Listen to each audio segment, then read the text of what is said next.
Harde journalistiek noemen ze dat.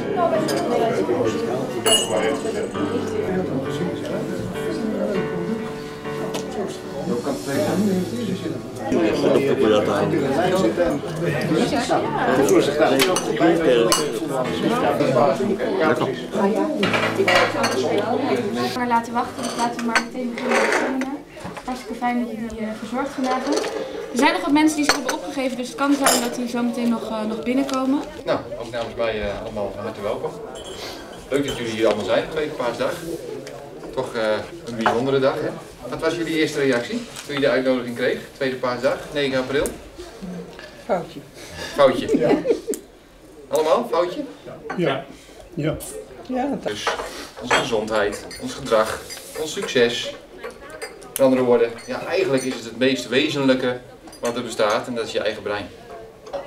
Iets dichterbij kun je eigenlijk niet bedenken. En ik neem jullie vanavond mee in het onderbewuste brein. Ik ben Jaap Mackay en ik ga het hebben over dat brein en over de PMA-methode. Met vallen en opstaan. Is het 14 maanden lang? Ja. Dus Als ik het erg vind, is dat weer mijn emotie. Ja. Ja. Wat wil je doen? Ja, dankjewel. Helemaal leuk. Ja. Dank u wel. Tot Niels. Ja.